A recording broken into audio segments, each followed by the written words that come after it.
Voici la lecture de la Bible.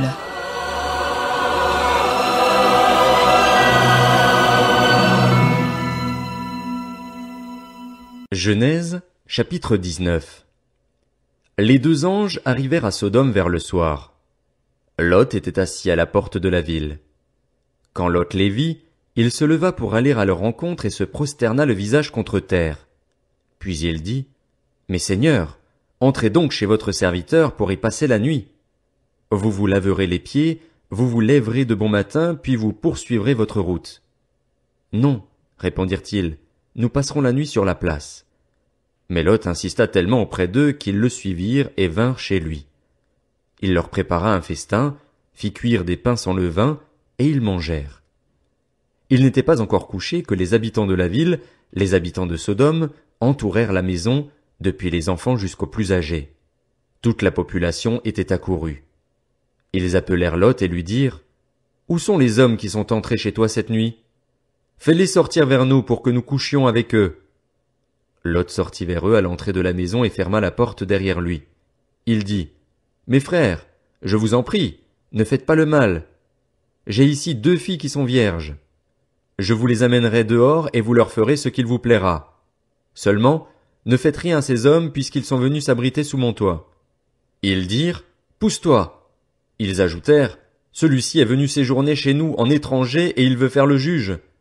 Eh bien, nous te ferons pire qu'à eux. » Ils poussèrent violemment Lot et s'avancèrent pour briser la porte.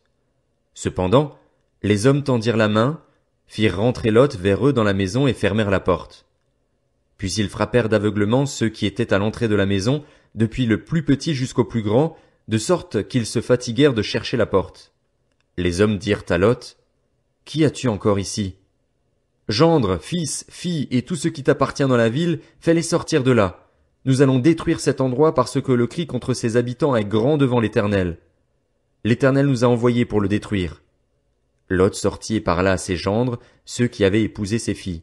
« Levez-vous, dit-il, sortez de là, car l'Éternel va détruire la ville. » Mais ses gendres crurent qu'il plaisantait. Dès l'aube, les anges insistèrent auprès de Lot en disant, « Lève-toi, prends ta femme et tes 2 filles qui se trouvent ici, sinon tu disparaîtras dans la punition qui s'abattra sur la ville. » Comme il s'attardait, les hommes les prirent par la main, lui, sa femme et ses 2 filles, car l'Éternel voulait l'épargner. Ils le firent sortir et le conduisirent à l'extérieur de la ville. Après les avoir fait sortir, l'un d'eux dit, « Échappe-toi pour sauver ta vie, ne regarde pas derrière toi et ne t'arrête nulle part dans la plaine. Réfugie-toi dans la montagne, sinon tu disparaîtras. » Lot leur dit, « Oh non, Seigneur, moi ton serviteur, j'ai trouvé grâce à tes yeux et tu as montré la grandeur de ta bonté envers moi en me laissant la vie sauve. Cependant, je ne peux pas me réfugier sur la montagne avant que le désastre m'atteigne, si bien que je mourrai. Regarde cette ville, elle est assez proche pour que je m'y réfugie et elle est petite. Si seulement je pouvais m'y sauver. N'est-elle pas petite? Ainsi je resterai en vie. » Il lui dit, « Je t'accorde encore cette faveur et je ne détruirai pas la ville dont tu parles. Dépêche-toi de t'y réfugier, car je ne peux rien faire jusqu'à ce que tu y sois arrivé. » C'est pour cela que l'on a donné à cette ville le nom de Tsoar. Le soleil se levait sur la terre lorsque Lot entra dans Tsoar. Alors l'Éternel fit pleuvoir du soufre et du feu sur Sodome et sur Gomorrhe. Cela venait du ciel, de la part de l'Éternel. Il détruisit ces villes, toute la plaine, tous les habitants des villes et les plantes du sol. La femme de Lot regarda en arrière et se transforma en statue de sel. Abraham se leva de bon matin pour aller à l'endroit où il s'était tenu devant l'Éternel. Il porta ses regards du côté de Sodome et de Gomorrhe et sur tout le territoire de la plaine, et il vit monter de la terre une fumée pareille à celle d'un fourneau. Lorsque Dieu détruisit les villes de la plaine, il se souvint d'Abraham. C'est pourquoi il fit échapper Lot au désastre par lequel il bouleversa les villes où celui-ci s'était installé. Lot quitta Tsoar pour la hauteur et s'installa dans la montagne avec ses 2 filles, car il avait peur de rester à Tsoar. Il habita dans une grotte avec ses 2 filles. L'aînée dit à la plus jeune, « Notre père est vieux et il n'y a pas d'homme dans la région pour s'unir à nous comme cela se fait partout. Viens, faisons boire du vin à notre père et couchons avec lui afin de lui donner une descendance. » Elles firent donc boire du vin à leur père cette nuit-là, et l'aînée alla coucher avec son père. Il ne remarqua ni quand elle se coucha, ni quand elle se leva. Le lendemain, L'aînée dit à la plus jeune, « J'ai couché la nuit dernière avec mon père. Faisons-lui boire du vin cette nuit encore, et va coucher avec lui afin que nous lui donnions une descendance. » Elles firent boire du vin à leur père cette nuit-là encore, et la cadette alla coucher avec lui. Il ne remarqua ni quand elle se coucha, ni quand elle se leva. Les deux filles de Lot tombèrent enceintes de leur père. L'aînée mit au monde un fils qu'elle appela Moab, c'est l'ancêtre des Moabites jusqu'à aujourd'hui. La plus jeune mit aussi un fils au monde et elle l'appela Ben-Ami, c'est l'ancêtre des Ammonites jusqu'à aujourd'hui.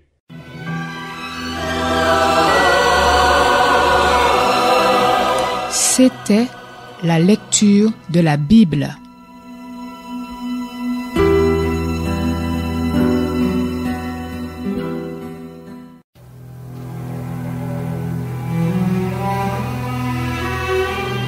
Voici la lecture de la Bible.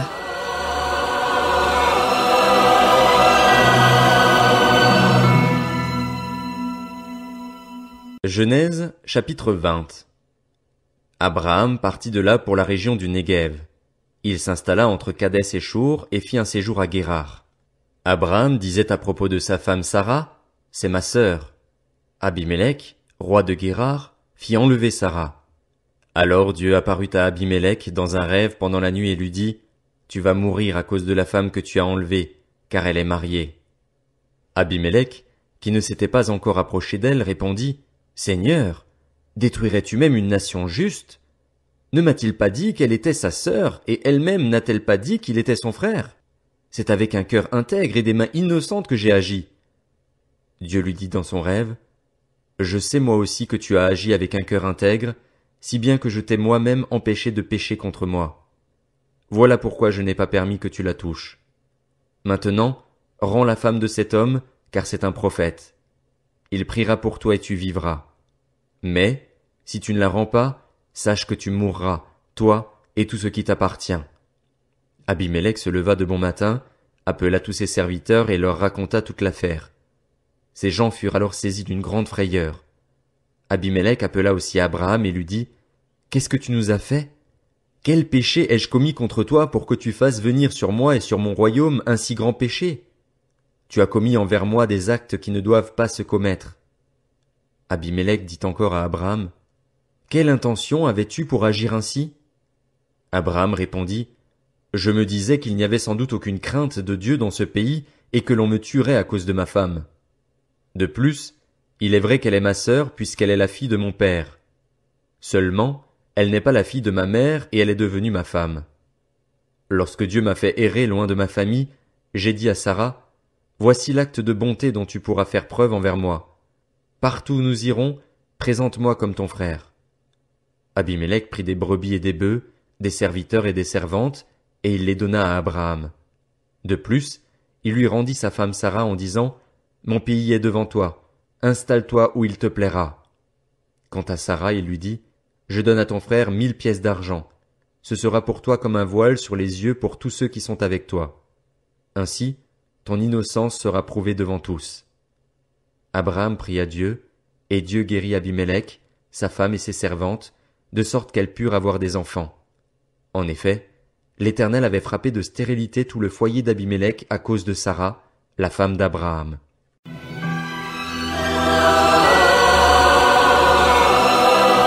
C'était la lecture de la Bible.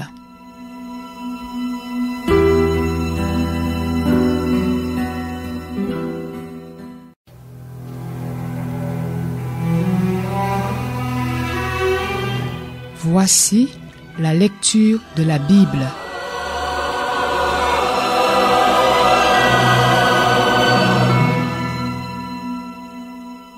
Genèse, chapitre 21.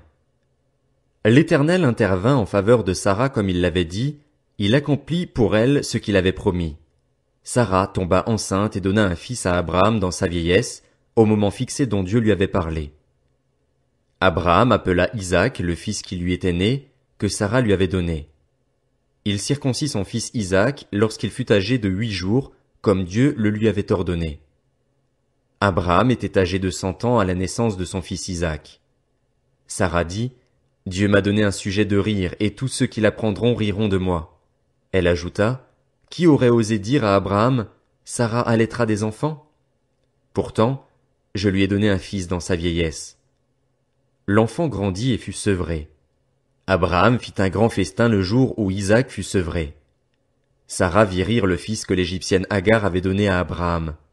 Alors elle dit à Abraham, chasse cet esclave et son fils, car le fils de cet esclave n'héritera pas avec mon fils, avec Isaac. Cette parole déplut beaucoup à Abraham parce que c'était son fils. Cependant, Dieu dit à Abraham, que cela ne te déplaise pas à cause de l'enfant et de ton esclave. Quoi que te dise Sarah, écoute-la, car c'est par Isaac qu'une descendance te sera assurée. Je ferai aussi une nation du fils de l'esclave, car il est ta descendance. Abraham se leva de bon matin. Il prit du pain et une outre d'eau qu'il donna à Agar et plaça sur son épaule. Il lui remit aussi l'enfant et la renvoya. Elle s'en alla et se perdit dans le désert de Beër-Shéba. Quand l'eau de l'outre fut épuisée, elle laissa l'enfant sous un des arbrisseaux et alla s'asseoir vis-à-vis, à la distance d'une portée d'arc, car elle se disait, « Je ne veux pas voir mourir mon enfant. » Elle s'assit donc vis-à-vis de lui et se mit à pleurer tout haut. Dieu entendit les cris de l'enfant. L'ange de Dieu appela Agar depuis le ciel et lui dit, « Qu'as-tu, Agar? N'aie pas peur, car Dieu a entendu les cris de l'enfant là où il se trouve. Lève-toi, relève l'enfant et tiens-le par la main, car je ferai de lui une grande nation. » Dieu lui ouvrit les yeux et elle vit un puits. Elle alla remplir l'outre d'eau et donna à boire à l'enfant. Dieu fut avec l'enfant. Celui-ci grandit, habita dans le désert et devint tireur à l'arc. Il s'installa dans le désert de Paran et sa mère prit pour lui une femme égyptienne. À cette époque-là, Abimélec, accompagné de Picol, le chef de son armée, dit à Abraham, « Dieu est avec toi dans tout ce que tu fais. Jure-moi maintenant, ici, au nom de Dieu, que tu ne me tromperas pas, ni moi, ni mes enfants, ni mes petits-enfants, et que tu feras preuve envers moi et envers le pays où tu séjournes de la même bonté que moi envers toi. » Abraham dit, « Je le jurerai. » Il fit toutefois des reproches à Abimélec au sujet d'un puits dont les serviteurs d'Abimélec s'étaient emparés de force. Abimélec répondit, « J'ignore qui a fait cela. Tu ne m'en avais pas informé et moi-même, je n'en entends parler qu'aujourd'hui. » Abraham prit des brebis et des bœufs qu'il donna à Abimélec, et ils conclurent tous les deux une alliance. Abraham mit à part 7 jeunes brebis. Abimélec dit à Abraham, « Qu'est-ce que ces 7 jeunes brebis que tu as mis à part? » Il répondit, « Tu accepteras ces 7 brebis de ma part, afin que cela me serve de témoignage que j'ai creusé ce puits. » C'est pourquoi on appelle cet endroit Beër-Shéba, parce que c'est là qu'ils prêtèrent tous les deux serment. Ils conclurent donc une alliance à Beër-Shéba. Puis Abimélec se leva avec Picol, le chef de son armée, et ils retournèrent dans le pays des Philistins. Abraham planta des tamaris à Beër-Shéba, et là il fit appel au nom de l'Éternel, le Dieu d'éternité. Abraham séjourna longtemps dans le pays des Philistins.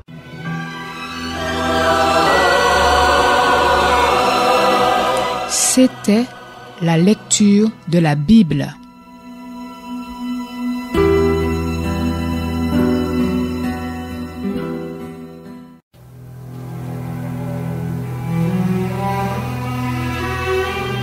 Voici la lecture de la Bible.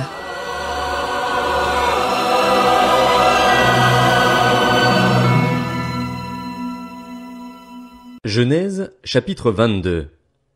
Après cela, Dieu mit Abraham à l'épreuve. Il lui dit, « Abraham. » Celui-ci répondit, « Me voici. » Dieu dit, « Prends ton fils unique, celui que tu aimes, Isaac.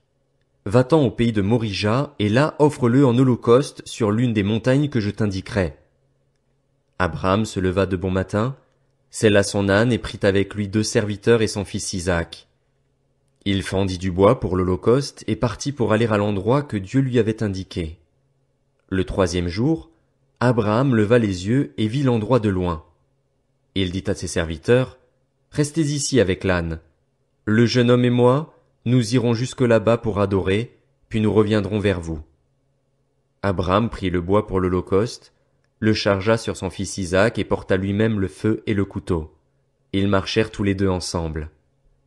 Alors Isaac s'adressa à son père Abraham en disant, « Mon père !» Il répondit, « Me voici, mon fils. » Isaac reprit. Voici le feu et le bois. Mais où se trouve l'agneau pour l'holocauste? Abraham répondit, Mon fils, Dieu pourvoira lui-même à l'agneau pour l'holocauste. Et ils continuèrent à marcher tous les deux ensemble. Lorsqu'ils furent arrivés à l'endroit que Dieu lui avait indiqué, Abraham y construisit un autel et rangea le bois. Il attacha son fils Isaac et le mit sur l'autel par-dessus le bois. Puis Abraham tendit la main et prit le couteau pour égorger son fils. Alors l'ange de l'Éternel l'appela depuis le ciel et dit, Abraham! Abraham! Il répondit, Me voici. L'ange dit, Ne porte pas la main sur l'enfant et ne lui fais rien, car je sais maintenant que tu crains Dieu et que tu ne m'as pas refusé ton fils unique. Abraham leva les yeux et vit derrière lui un bélier retenu par les cornes dans un buisson. Il alla prendre le bélier et l'offrit en holocauste à la place de son fils. Abraham donna à cet endroit le nom de Yahvé-Jiré. C'est pourquoi l'on dit aujourd'hui, à la montagne de l'Éternel il sera pourvu.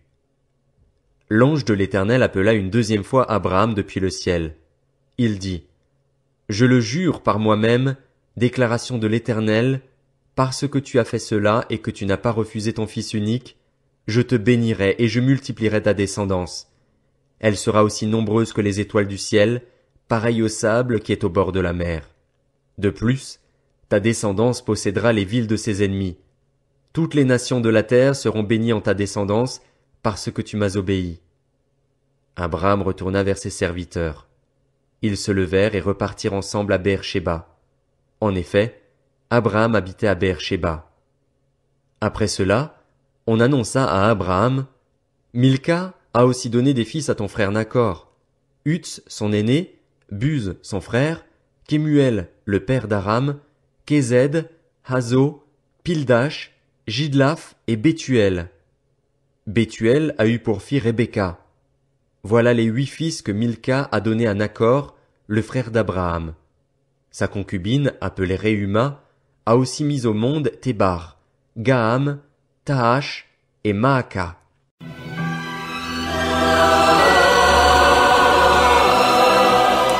C'était la lecture de la Bible.